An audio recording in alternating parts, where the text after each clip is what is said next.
तो आज का आपका टॉपिक कौन सा है? Lens formula and magnification. तो सबसे पहले आपको डेरिवेशन तो सीखना नहीं है कि लेंस फार्मूला कैसे डिराइव होता है, ये आपको सीखना है हायर स्टैंडर्ड में। सीधा सीधा याद करना है। क्या लेंस फार्मूला है? क्या याद करोगे? 1/v minus 1/u equal to 1/f। ये आपका मेन क्या हुआ? Lens formula. बात क्लियर है? आप v इक्वल टू लिख लोगे कौन सा distance? Image distance. Image distance लिखते जाओ आप साथ साथ, इसमें कुछ बड़ी बात है नहीं। आज आपको पूरे के पूरे न्यूमेरिकल्स पार्ट सीखने हैं।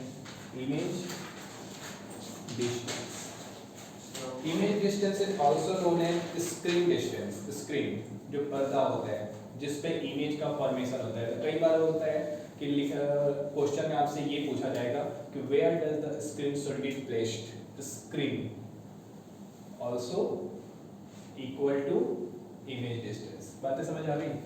इमेज कहाँ पे बनेंगे? स्क्रीन पे बनेंगे, क्योंकि हम लोग लेंस की बात कर रहे हैं। तो लेंस में जो रियल इमेज बनते हैं, रियल इमेज हमेशा स्क्रीन पे बनते हैं। वर्चुअल इमेज के लिए स्क्रीन की जरूरत नहीं होती।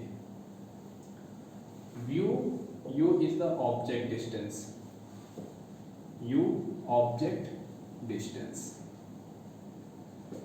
जितने भी डिस्टेंस हैं आप किधर से कंसीडर करोगे? ऑप्टिकल सेंटर से। जितने भी डिस्टेंस आपको कंसीडर करने, कोई इधर उधर से नहीं, सब के सब डिस्टेंस ऑप्टिकल सेंटर से आपको लेने हैं। where f is the focal length, f अपने पास है फोकल लेंथ। f निगेटिव होगा किसके लिए? कॉन्वेक्स या कॉनकेव? कॉनकेव। देखो बेटा ऐसे इस तरह से लिख दिया आपने। अगर आप भूल जाते हो निगेटिव पॉजिटिव, अगर भूल जाते हो तो सिंपल सा तरीका यही है कि आप एक छोटा सा कॉनकेव लेंस ड्रॉ करो। फिर देखो पैरेलल लाइन ले जाएंगे तो लाइन आपको याद रखनी है कि ऐसे जाता है ना, ये इधर जाता है तो ये इधर आके मिलेगा। तो ऑप्टिकल सेंटर ये है, तो आप इस साइड आ रहे हो तो याद करो आप कोऑर्डिनेट सिस्टम में ये ओरिजिन है, ओरिजिन के इधर आप नेगेटिव लेते हो, ओरिजिन के इधर क्या लेते हो आप? पॉजिटिव। वैसे ही ये आपका देखो कौन सा लेंस है? कॉन्वेक्स। ये इधर मुड़ेगा ना, ये इधर मुड़ने वाला है। तो ऑप्टिकल सेंटर ये है, तो आप इधर गए तो पॉजिटिव होंगे। तो इसके लिए आप लिखोगे f आपको पॉजिटिव कंसीडर करने हैं अगर आपको दिया गया है कॉन्वेक्स। अगर आपको दिया गया है कॉन्वेक्स लेंस तो आपको f पॉजिटिव कंसीडर करने हैं। u always negative. 10th standard की बात कर रहे हैं, एक यूनिवर्सल ट्रूथ की बात नहीं कर रहे हैं। u ऑलवेज निगेटिव, आपको इतना याद रखना है। आप फ्यूचर में आप 12th वगैरह में आओगे तो फिर पढ़ाऊंगा कि u पॉजिटिव भी हो सकते हैं, लेकिन अभी आप ये सब चक्कर में नहीं पढ़ोगे। 10th में आप पढ़ोगे u क्या होते हैं? Always negative. जितने क्वेश्चन है सब में u निगेटिव ले लेना। v पॉजिटिव हो सकते हैं, निगेटिव हो सकते हैं, डिपेंड्स ऑन सिचुएशन। क्लियर? ये है आपके पास। अब नेक्स्ट टॉपिक होगा आपका मैग्निफिकेशन। मैग्निफिकेशन मींस मैग्निफिकेशन का मीनिंग आपको समझाया हुआ था लास्ट लेक्चर में भी कि जो ratio of height of image है एंड हाइट ऑफ ऑब्जेक्ट है, ratio of height of image and height of object is called magnification. इसका मतलब हुआ हिंदी में सिंपल बात करें तो कोई ऑब्जेक्ट जो है उसका इमेज ऑब्जेक्ट से कितना गुना ज्यादा बन रहा। एग्जाम्पल के लिए समझाया था, अगर ये मार्कर अगर 3 सेंटीमीटर का है, अगर इमेज 12 सेंटीमीटर का बनता है, मार्कर है 3 सेंटीमीटर, अगर इमेज 12 सेंटीमीटर का बन रहा तो मैग्निफिकेशन कितने हो गए? 4, 4 गुना बना।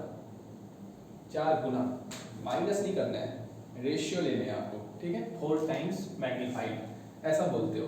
तो किसी ने अगर बोला कि 2 टाइम्स मैग्नीफाइड, इसका मीनिंग क्या है कि image is double of the object, size of image is double of object. कहीं पे भी लिख दिया m इक्वल टू 2 तो पूछ सकते हैं कई बार कि what is the meaning of this? m equal to 1, इसका मीनिंग क्या?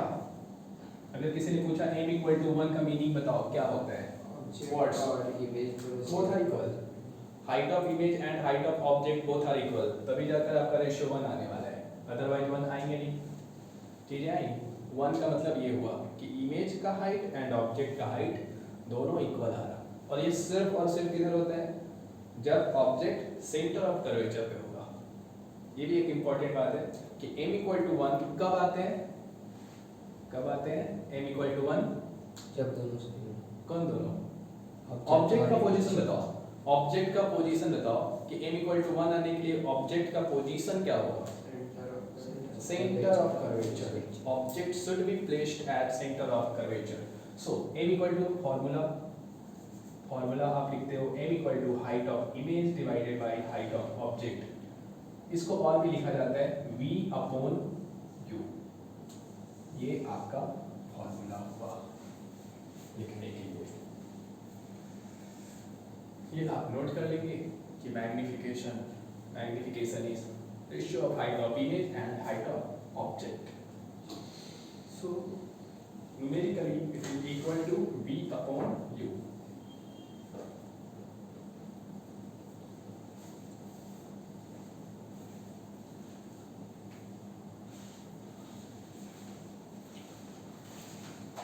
इसके बेसिस पे आगे कुछ क्वेश्चंस देखेंगे।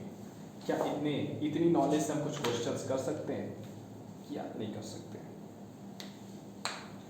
सारे डिटेल्स से स्टडी करेंगे इसको, क्वेश्चन को सिर्फ सॉल्व करके छोड़ेंगे नहीं, क्वेश्चन को डिटेल स्टडी करेंगे कि आखिर उसमें क्या क्या इंफॉर्मेशन देना चाहते हैं, क्या हम बिना न्यूमेरिकल सॉल्व किए हुए आंसर बता सकते थे, अप्रॉक्सीमेट, ऐसा सब कुछ आपको क्वेश्चन बताऊंगा और उसके बाद बिना सॉल्व किए आप ऑलमोस्ट आंसर पे पहुंच जाओगे। ये भी तरीका आना चाहिए कि बिना क्वेश्चन को सॉल्व किए, बिना कैलकुलेशन किए हम अप्रॉक्सीमेट आंसर तक पहुंच सकते हैं कि नहीं, तो आपको आंसर सही से मिलेंगे। देखते हैं अगर आपको पोजीशंस याद है तो कितने आराम से करेंगे। आप एग्जांपल नंबर देखोगे 10.3 एनसीईआरटी पेज नंबर 182 है। एग्जांपल नंबर है 10.3, दिया हुआ है एक कॉनकेव लेंस, 182 है पेज नंबर, आपने थोड़ा एक दो ज़्यादा कम हो सकता है, 182 सही, 10.3। आप एक क्वेश्चन देखिए, सबसे पहले आपको क्या मिलता है, क्वेश्चन भी करा दो। हाँ करा दूंगा, इसको एक एक समझाते जाता हूँ फिर आपको सारे करा दूंगा। एक क्वेश्चन करते हैं इसके बेसिस पे, आपकी एबिलिटी इतनी हो जानी चाहिए कि मैक्सिमम क्वेश्चन खुद से भी कर लो, इंडिपेंडेंट, आत्मनिर्भर भारत। सबसे पहले